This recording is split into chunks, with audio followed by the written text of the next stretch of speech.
Hello, everyone. Welcome to the latest edition of the Right Wing Populist Podcast. I am the Right Wing Populist. So, on today's show, I want to talk about Elon Musk and somewhat publicly breaking from Trump. It's probably the first real break we've seen between the two, and it's probably no coincidence. This comes off the back of him leaving his post at Doge. I want to talk about that. So, please subscribe to the podcast. It's available on YouTube, Spotify, Apple Podcasts, essentially wherever you can get your podcasts. Another thing I want to mention quickly, the last two episodes have done really well on YouTube. Shout out to all the Nick Fuentes fans for checking out the videos. I appreciate it. I appreciate the feedback. You've made your opinions very well known. Like I said in the previous podcast, you got to give it to Nick. He has a very dedicated fan base. So I appreciate the feedback. I appreciate you watching and listening to the content. But I just wanted to give a shout out to the Groypers. They're very committed people. You got to give them credit. Very committed. So I appreciate you guys engaging with the content. I appreciate it. But let's talk about Elon. So yesterday, Elon, I'm going to read it, had this to say about the GOP spending bill that Trump is very publicly backing, very strongly backing the bill. This is what Elon had to say. I'm sorry, but I just can't stand it anymore. This massive, outrageous, pork-filled congressional spending bill is a disgusting abomination. Shame on those who voted for it. You know you did wrong. You know it. A little dramatic, although, I'm probably reading it with a little bit more dramatic flair than he perhaps intended. But it's very interesting to see Elon, go out publicly against the bill like this because of the fact that Trump has pushed it so strongly. And, you do have to wonder, is Elon sort of looking for a way to, pull the rug out from MAGA, essentially, looking for a permission, structure to no longer be associated with MAGA. If you look at, Tesla's sales and stock and everything, Elon did not personally financially benefit by publicly backing Trump and working for Trump. He just hasn't. So is it possible, now that he no longer is a part of Doge, his temporary government contract expired, is it possible he's looking for a way to sort of get back into the good graces of the liberal establishment? It's possible. It is possible. I mean, remember, Elon's a liberal. I mean, let's all remember this. I mean, he used to be loved by the left because he created Tesla and all these electric cars, and the left loved electric cars because they hate gasoline, because they're environmental freaks and believe all these dumb things about global warming. So the left used to love Elon just because of that. And Elon, he supported Obama in the past. He supported he's open about this. He supported many Democrats. So he's a liberal. He's not a conservative. And even when and people also forget about this, in 2023, when the Republican primaries were heating up, he made it very clear he preferred DeSantis over Trump. Remember that. He supported DeSantis over Trump, or at least he strongly suggested he supported DeSantis over Trump. People forget about this because, it wasn't essentially a real primary because Trump was so dominant. But that's what Elon Musk was saying. And frankly, if you think about it, the only reason Elon sort of went publicly so hard against the Biden administration was because the Biden DOJ, I believe, was suing Elon Musk for not hiring enough foreign workers. And according to, Elon described it when he went on Joe Rogan's podcast right before the election, because Elon has all these contracts with the U.S. government. Essentially, there are laws that were preventing him from hiring foreign workers because of U.S. security concerns. But there were also laws that had to be like minimums for foreign people or diversity. And the Biden DOJ was suing him for violating those quotas, even though by law he couldn't hire foreign people because of the fact he was dealing with national security issues. This shows you how fucked up the Biden DOJ was. But if you think about it, that's probably not hard to see why. It's the main reason why Elon, turned to the right. It's because the Biden DOJ was lawfare. They were suing him over bullshit, and that's why he turned to the right. He needed support from the right because of these ridiculous lawsuits coming from the political weaponization Biden DOJ. And also, he didn't endorse Trump until once we got relatively close to the 2024 election. I mean, he endorsed Trump when Trump got shot. He immediately did it. I mean, I saw it. I saw Trump got shot live. I was on Twitter immediately, or X, and I saw Elon. He immediately endorsed Trump, and I thought that was awesome. I thought it was cool, not because I agree with Elon's politics. I generally don't. Again, he's a liberal.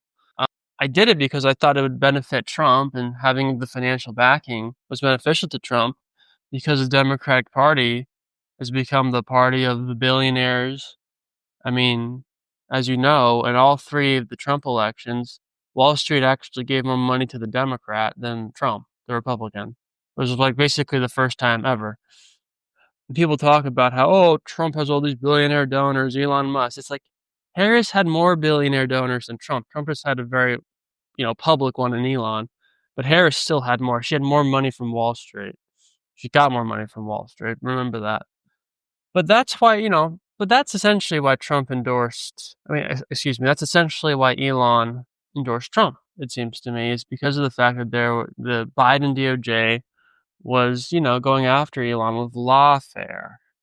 And I think Elon viewed supporting Trump as a way to get political support. And because if you look at what Elon has supported, he's not against illegal immigration for the most part. I think he's even admitted him and other big companies can benefit from illegal immigration. To the extent he supports deportations, it's only for criminals, which, you can defend. But he's not a right-wing nut or conservative. He's a liberal. Okay? And if you look at the issues with the spending bill, it seems to me what he's upset about that, they're not cutting a bunch of spending, which I can understand. Him and Doge spent a lot of time, trying to find what, areas in the areas in the federal government that could be cut, and I understand that. But the reality is, Congress is always scared to cut spending. A lot of the spending's grandfathered in. It's very difficult. And, this may be a hot take or controversial, but I always sort of viewed Doge as sort of silly in a sense. This idea you're going to have this autistic billionaire and a bunch of young guys in their 20s going into the federal government and fundamentally changing things. I always thought it was kind of quirky and strange. Not necessarily against it in principle, but I always just thought it was a little weird. It's like, why the fuck? I mean, and also, they got some stuff wrong. I mean, they would say things about some of these Doge cuts, like saying, oh, we're spending all this money, studying transgender mice. That wasn't true. That really wasn't true at all. I mean, so they got some stuff wrong and publicly wrong, and it sort of embarrassed Trump by, telling Trump these things, and then Trump would say it out loud, and then he'd be fact-checked by the libtards in the media, and the libtards would be right, actually, sometimes, because Elon and Doge was giving Trump bad information. But they also found some real stuff. I mean, what they exposed with USAID was awesome. I mean, clearly USAID has essentially been like where the deep state's been funneling money to all these foreign countries. I love that Doge exposed that. Don't get me wrong at all. They did some good work. But Elon shouldn't take it personally that Congress doesn't want to codify all these Doge cuts, because the reality is, even with Republicans, everyone's scared to cut spending. It's very difficult to do so, even with Republicans. So some of these cuts that Doge recognized, especially having to do with USAID, definitely should be codified by Congress, because of the fact that when Trump has tried to stop some of the spending, the libtards in the legal system and the courts, these resistant judges, have been trying to prevent the Trump administration from cutting some of the spending themselves. And there's a constitutional argument for it. Don't get me wrong. I don't want to totally dismiss these judges for just being political. There are legal issues for sure. So it would be good that some of these cuts get codified by Congress, but the reality is Elon's not upset because of the issues having to do with like no tax on tips. some of the issues with the border and the bill. That's not what he cares about. He's just upset that some of the spending stuff isn't getting cut. And, that's okay, but it's very again, he's a liberal.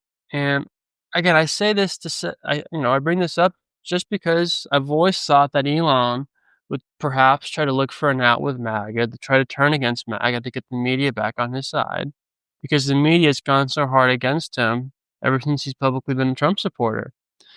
And when, run a company like Tesla, if you just look at the politics of it, it makes more sense to be aligned with the left than to be aligned with the right. You know, if you have an electric car company. I mean, that's the reality. Okay. That's the reality. I mean, it doesn't take a genius to figure that one out. So I don't know. I think it's very possible Elon will become more critical of Trump and the administration going forward, especially now that he's no longer part of the administration. I don't think that's a coincidence. So it's just something to keep an eye on. Again, I don't dislike Elon Musk, but the reality is he is a liberal. He The only reason I believe he supported Trump was because of necessity. Trump wasn't even the first Republican Elon supported, really. It was really Ron DeSantis. People forget. But you can look it up. He said he wanted a normal Republican.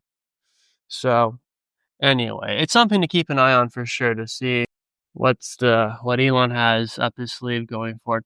Anyway, that's today's episode. Thank you for listening. Again, please subscribe to the podcast wherever you can get it. Apple Podcasts, Spotify, YouTube. Subscribe to the website, rightwingpopulist.com. I appreciate it. The podcast and the website have done really well recently. I love the support. You guys have a good rest of your day now. Bye-bye.